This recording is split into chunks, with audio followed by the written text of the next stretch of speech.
तकरीर करण जे लाइ गुज़ारिश कजे थी सिंधी गर्ल स्टूडेंट तहरीक जी अॻुवाण अदी सूह गोपांग साहिबा जिन खे त पाण अचनि ऐं तकरीर कनि। अदी सूह गोपांग साहिबा जिन हर दौर विड़ियो जो, हर दौर विड़ियो जो ऐं की न झुकियो जो, विड़ंदो ई रहियो जो, हर दौर विड़ियो जो।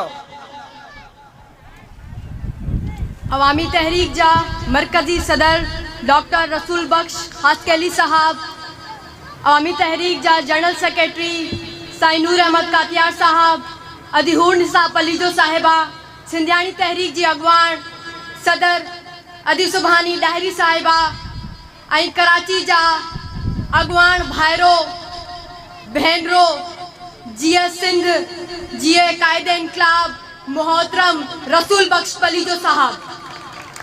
आऊं सभिनी खां पहिरीं हिन प्रोग्राम खे कामयाब बनाइण जे लाइ ॾींहुं राति मेहनत करे हिन पिंडाल के सजाइण में जिन्हनि भाइरनि मदद कई आहे, जंहिंमें अदा जाम सागर, अदा संतोष, सतार गोपांग ऐं ॿिया भेनरूं ऐं भाइर जिन्हनि जी मदद सां अॼु असां एतिरो शानदार प्रोग्राम जंहिंजो उनवान आहे सिंध बचायो मलीर बचायो। सिंध उहो सूबो आहे जेको सदाईं पाकिस्तान खे कामयाबी ॾींदो रहियो आहे ऐं हिन कराची सिंध जो उहो शहर आहे जेको पूरे पाकिस्तान जी कामयाबी जे लाइ उन जे लाइ करंगे जी हॾी वारो किरदार अपनाए थो। ऐं अॼु उन सूबे सिंध ते ऐं उन जे वॾनि शहरनि ते उन्हनि साम्राज्यनि जी नज़र आहे जेके चाहिनि था त असां अहिड़ी साज़िश रचूं त इन्हनि जे वॾनि शहरनि खे, इन्हनि जे ॻोठनि खे, इन्हनि जे राजनि खे, इन्हनि जे बंदरगाहनि खे, इन्हनि जे पटनि खे असां भुॻड़े मुठ में ख़रीद कयूं या पोइ इन्हनि ते कब्ज़ा कयूं ऐं इन्हनि खे पंहिंजे ई शहरनि में, पंहिंजे ई ॻोठनि में, पंहिंजे ई पटनि में कंहिं यतीम जी सूरत में हिकिड़े कुंड में हणी छॾियूं। हिन प्रोग्राम जी कामयाबी इहा आहे त हिन पिंडाल में हिन सिंध जा वारिस भील मौजूद आहिनि। उन्हनि इन्हनि प्रोग्राम जी तयारी में अॻवानी जो किरदार अपनायो आहे। इन प्रोग्राम में असांजा बागड़ी भाइर मौजूद आहिनि। इन प्रोग्राम में असांजा मेमण ॻोठ जा भाइर ऐं भेनरूं शामिल आहिनि। असांजे प्रोग्राम में असांजा भवा बरोज शामिल आहिनि जेके उथिया आहिनि न सिर्फ़ मलीर जे लाइ पर पूरी सिंध जे लाइ, सिंध जे वसीलनि जे लाइ, सिंध जे रोज़गार जे लाइ, सिंध जे माण्हुनि जे लाइ। छो त कराची में जेको मलीर ज़िलो आहे उहो ज़िलो आहे जेको हींअर सोनी झिरकी जीअं लॻो आहे साम्राज्य खे। हिते जा जेके पट आहिनि असांजा जेके मलीर में तमामु घणी आबादी जा इलाइक़ा हुआ जेके जिते सरज़ब्द इलाइक़ा हुआ उन्हनि इलाइक़नि ते वॾियूं वॾियूं स्कीमूं ठाहियूं वयूं आहिनि। DH जे नाले में, कमांडर सिटी जे नाले में, ज़ुल्फ़ाराबाद या अहिड़े क़िस्म जूं जेतिरियूं बि स्कीमूं आहिनि उहा हिकु साज़िश आहे असांखे पंहिंजनि इलाइक़नि में, पंहिंजनि ॻोठनि में, पंहिंजनि शहरनि में धारियो ऐं हिकिड़ी अक़लियत में तब्दील करण जो। असां हिन साज़िश खे तॾहिं नाकाम करे सघंदासीं जॾहिं असां सुजाग थींदासीं, उथंदासीं पंहिंजे हक़नि जे लाइ, पंहिंजे वसीलनि जे लाइ, पंहिंजे ॻोठनि जे लाइ। असां पंहिंजे शहरनि में, पंहिंजनि स्कूलनि में तालीम हासिल नथा करे सघूं, पंहिंजी यूनिवर्सिटीज़ में एडमिशन हासिल नथा करे सघूं। हिते तमामु घणियूं सवनि हज़ारनि जी तादाद में इंडस्ट्रीज़ आहिनि जिते हिते जे लोकल माण्हुनि खे नौकरियूं न ॾिनियूं वेंदियूं आहिनि। चयो वेंदो आहे कि तुम लोग सिंध से आए हो। तव्हां असांखे ॿुधायो जेकॾहिं असां सिंध मां आया आहियूं त तव्हां किथां आया आहियो? असां वारिस आहियूं हिन सिंध जा, असां वारिस आहियूं हिन जी कुंड कुंड, चौक चौक, शहर शहर जा, हिन पूरे पाकिस्तान जा। छो त जेकॾहिं असां न चाहियूं हा, जेकॾहिं सिंध ऐं सिंध जा माण्हू तव्हांखे हिन कराची में जेका कोलाची हुई उनखे तव्हां पंहिंजे कब्ज़े में वठी करे अॼु असांजे ई शहरनि में असांखे चओ था कि तव्हां धारिया, तव्हां हलिया वञो। असां कंहिं बि सूरत में पंहिंजो हिकिड़ो इंच बि तव्हांखे कोन ॾींदासीं। गाए गाए जमीन आसमान, कुंड कुंड, चौक चौक, शहर शहर, गोठ गोठ, गाए इनकलाब गाए, गाए इनकलाब गाए। असां हींअर ज़रूर कमज़ोर आहियूं असां, पर असां वतन आहियूं जेका कंहिं वक़्तु बि तलवार थी सघे थी ऐं तव्हांजो मुक़ाबिलो करे सघे थी। असांजा हौसला अञा बि बुलंद आहिनि, असां अञा बि पाण में सघ रखूं था। असां जंहिं बि हाल में आहियूं असां मुक़ाबिलो कंदासीं, असां पंहिंजनि माण्हुनि जी वारसी कंदासीं, असां पंहिंजनि इलाइक़नि जी वारसी कंदासीं ऐं तव्हांजी जोड़ियल हर हिकु साज़िश खे पूरी तरह नाकाम कंदासीं। छो त सिंध जो असल वारिस असां सां गॾु आहे, जेका अंग्रेज़नि सां बि विड़िया हुआ, असां सां असांजा भील भाइर गॾु आहिनि, जेका साबित था कनि असांजा कोली भाइर गॾु आहिनि, जेके अॻु में बि विड़िया आहिनि ऐं अॼु बि विड़नि था ऐं हमेशह विड़ंदा रहंदा। जंग जंग जंग आ ऐं मुंहिंजी तोसां जंग आ, पलीत पैर कर परे, ही धरती मुंहिंजो नंग आ, ही धरती मुंहिंजो नंग आ। जिया सिंध, जिया फ़िक्र पली जो। नाले वारे अदीब प्रोफेसर रुकमान गुल पालारी साहब जिन खे तकरीर लाइ सॾु कजे थो। प्रोफेसर रुकमान गुल पालारी साहब। कयम मुहाड़ मलीर ॾे, मथे कोट चढ़ी, नित निहारे ॾेह ॾे, घोड़ा पियम गड़ी, निंगी कूक कल्ब मां, मंझां रूह रड़ी, वेड़ी चन वरी, मुंहिंजी कर न लधी कॾहिं। मथ भरा वेठल मुंहिंजा मान वारा महिमान, साम्हूं वेठल हिन धरतीअ जा निधण का वारसो, जिए लतीफ़, जिए लतीफ़ जी ॿोली, जिए लतीफ़ जी धरती।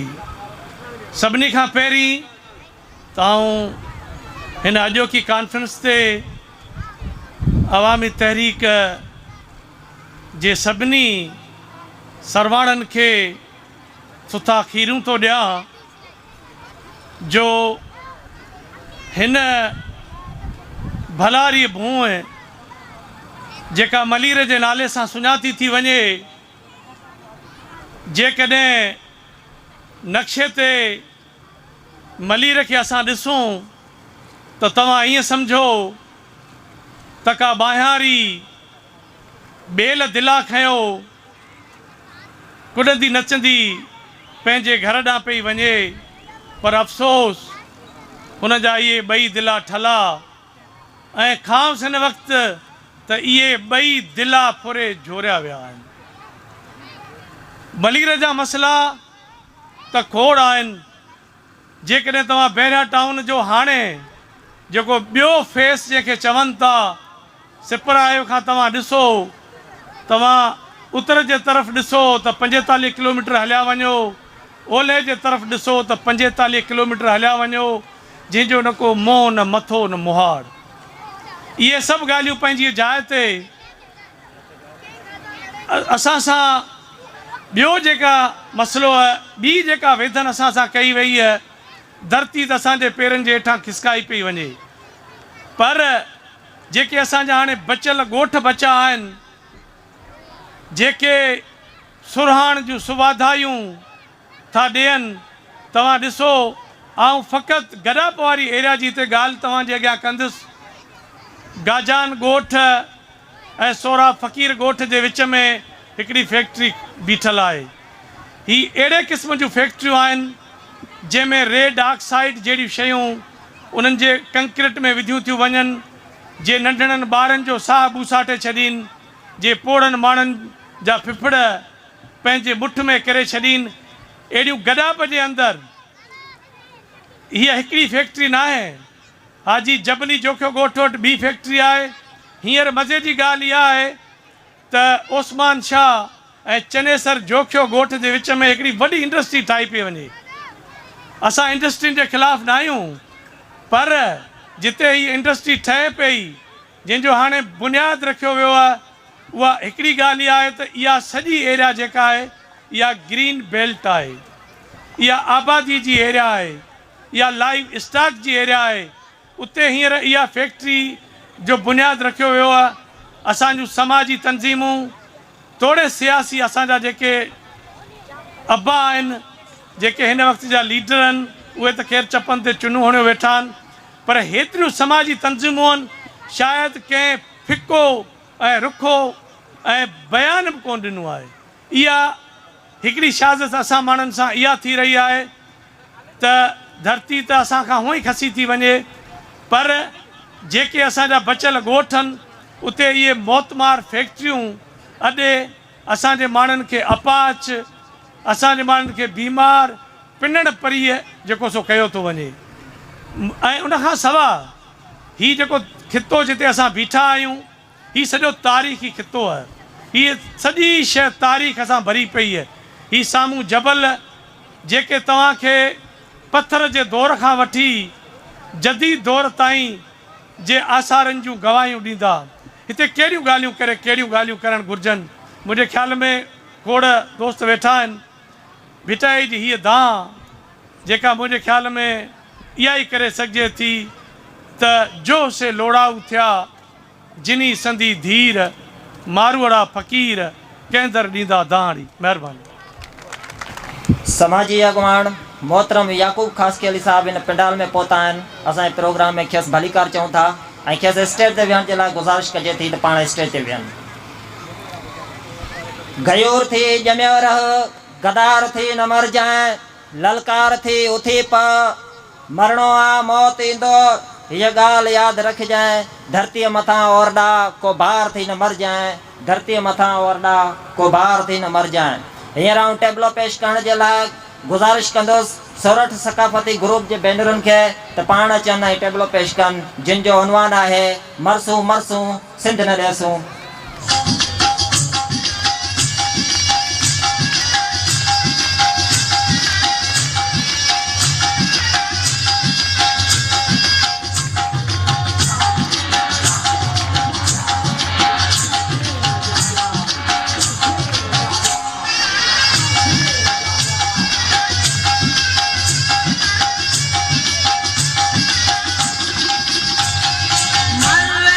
सिंध न ॾिसूं मर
तकरीर करण जे लाइ गुज़ारिश कजे थी पाकिस्तान ख़ासि के लिए बेहतर ख़ासि प्रोग्राम जा महिमान ख़ासि ऐं सदारत कंदड़ ॿिया स्टेज ते वेठल मुंहिंजा दोस्तों ऐं साथियों पेंडाल में वेठल महिरबानी अस्सलाम वालेकुम।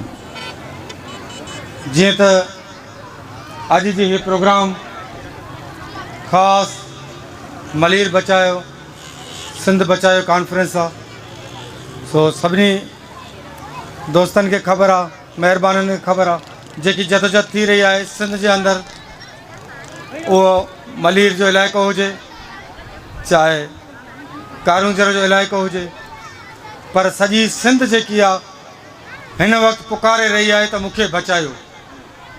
सो वाक़ई इहो उनवान क़ाबिल तवजा आहे। सॼी सिंध जे अवाम खे सोचणु खपे